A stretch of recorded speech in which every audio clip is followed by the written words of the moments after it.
Indian national Lokdal की हिसार लोकसभा से संभावित उम्मीदवार सुनैना चौटाला ने कहा है कि हरियाणा में छात्र संघ चुनाव समाप्त होने की वजह से अब हरियाणा की राजनीति में अच्छे नेता उभरकर सामने नहीं आ रहे हैं। ये बात उन्होंने हिसार में पत्रकारों से बातचीत करते हुए कही। जाट धर्मशाला में इंडियन नेशनल लोकदल की स्टूडेंट ऑर्गेनाइजेशन ISO के सम्मेलन में भाग लेने के लिए आई हुए चौटाला ने कहा कि छात्र संघ चुनाव में अच्छे नेता उभरकर सामने आते हैं। छात्र जीवन से ही राजनीति की शुरुआत करने की वजह से नेता उभरते हैं और संघर्ष करने की वजह से वो जनता के दुख दर्द को भी समझते हैं और युवाओं के दर्द को भी समझते हैं। लेकिन हरियाणा में पिछले बहुत से सालों से छात्र संघ चुनाव बंद है और इसी वजह से अच्छे नेता उभरकर सामने नहीं आ पा रहे हैं। उन्होंने कहा कि इंडियन नेशनल लोकदल की हरियाणा में सरकार बनती है तो पहली कलम से ही छात्र संघ चुनावों को दोबारा बहाल किया जाएगा। मैं एक बात आपको कहना चाहती हूँ, एक बात कहने में और एक बात करने में, यानी कि प्रैक्टिकल जब तक उनको होगा नहीं, उनको समझ नहीं आएगी। मैं स्वयं छात्र राजनीति में सक्रिय रही हूँ और मैं कॉलेज की प्रेसिडेंट रही हूँ। दिग्विजय जी कभी रहे नहीं, उन्हें ये नहीं पता कि असली उद्देश्य क्या होता है। असली उद्देश्य छात्रों को ठगना नहीं, झूठ बोल के जाना नहीं, उनके काम पूरे करना होता है। क्योंकि छात्रों को ठगने के लिए तो हमेशा ही हर दल तैयार रहता है, लेकिन आज हमें ज़रूरत है अच्छे नेताओं की। आज हिंदुस्तान में अच्छे नेताओं की कमी क्यों होगी?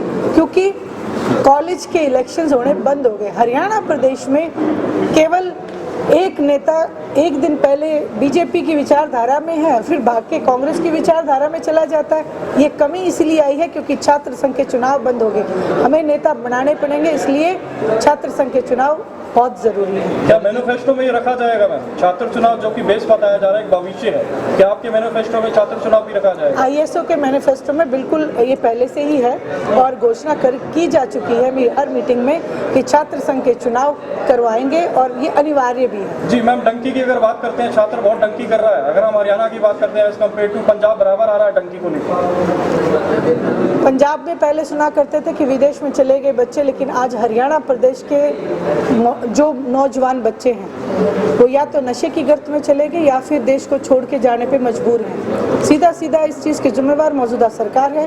10 साल से जो इन्होंने आतंक मचा रखा है, 10 साल से हमारे बालकों को नौकरी नहीं है। गुजरात से लाके हर ठेकेदार बिठा दिया, गुजरात से लाके बड़े बड़े अधिकारी बिठा दिए।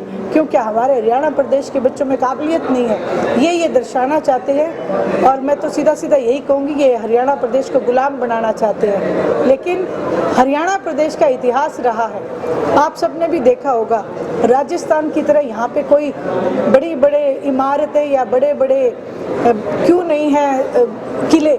उसका कारण एक है कि हरियाणा प्रदेश के लोग अपने ऊपर किसी की धक्काशाही बर्दाश्त नहीं करते। वे स्वयं अपने आप में राजा है और मैं ये कहती हूँ कि वो राजा बन के ही रहेंगे। बस एक ही काम करें, अपना जो वोट की ताकत है उसको सही जगह इस्तेमाल करें। हमेशा से विवादों में रहा हिसार एयरपोर्ट फिर एक बार बंद हो चुका है। शायद बीजेपी और जेजेपी के गठबंधन टूटने की वेट चढ़ चुका है। आप इसे किस तरीके से देखते? सही मायने में ये लूट की दुकान थी। इन्होंने केवल ज़मीनों के रेट बढ़ाने के लिए, लूट मचाने के लिए एक प्रोपेगेंडा बनाया था। हम तो शुरू से ही कह रहे थे कि ये कोई इंटरनेशनल एयरपोर्ट नहीं, ये इनकी ठगी ठोरी है और इनका गठबंधन नहीं ठगबंधन है।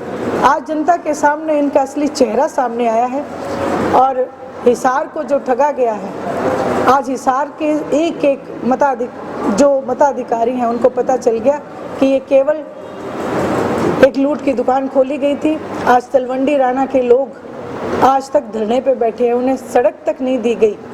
तो आज हमें इन सब चीज़ों के ऊपर संज्ञान लेना पड़ेगा और आज मौका है, वोट की ताकत से लोग इन्हें अपने आप बता देंगे। धारा 370 कहते हैं हटाई नहीं गई, बीजेपी दावा करती है इन्हें हटा दी, क्या मामला है? भारतीय जनता पार्टी ने हमेशा लोगों को बरगलाने का काम किया है। ये कहते थे 15-15 लाख खाते में लाएंगे, ये भी एक ऐसा ही झूठ सा था। धारा 370A इन्होंने हटाई है। ये 2 धाराएं A और B आज तक लागू है। ये सिर्फ लोगों को मूर्ख बनाने की बात है। पुलवामा कांड इन्होंने करवाया और इतना ही नहीं, हमारे जो महिलाएं हैं पूरे देश की महिलाओं को कहते थे कि सिलेंडर फ्री में देंगे, आज सिलेंडर 1200 कर दिया। इनकी कथनी और करनी में बहुत फर्क है। आज इनके चेहरे लोगों के सामने उजागर हो चुके हैं, इसीलिए इनका गांव-गांव में विरोध है। मैम, बात अभी आपने मंच से कहा कि ये बीजेपी के एजेंट है, सीधा सीधा तंज कसा आपने कांग्रेस पे। कांग्रेस कह रही है कि बीजेपी भी टीम है INLD। प्रत्यक्ष को प्रमाण की जरूरत नहीं। जब किसानी के पक्ष में अभय सिंह जी चौटाला ने इस्तीफा दिया, उसके बाद जो ऐलनाबाद का बाई इलेक्शन हुआ, भूपेंद्र सिंह जी हुड्डा मंच पे गए और उन्होंने मंच से ये ऐलान किया कि कांडा तो मेरा मित्र है, और वहाँ पे कांग्रेस पार्टी के नुमाइंदे की जमानत जब्त होना सीधा सीधा इस बात का उदाहरण है कि ये जो बी टीम का काम है ये कांग्रेस कर रही है। आज भी आप देखेंगे, विधानसभा का सत्र उठा के देख लें, अभय सिंह जी चौटाला जब किसी भी मुद्दे पे आवाज उठाते हैं, भूपेंद्र सिंह जी हुड्डा मनोहर लाल जी खट्टर के साथ आपको चुटकुला गोष्ठी करते हुए मिलेंगे। इसलिए ये सीधी सीधी बात है, लोगों के सामने उजागर हो चुका है ये ए और बी टीम। ब्यूरो रिपोर्ट, नई ताजा न्यूज, हिसार। लेटेस्ट वीडियोस के लिए सब्सक्राइब करें हमारा चैनल नई ताजा न्यूज और दबाएं बेल आइकॉन ताकि आप मिस न करें कोई भी अपडेट।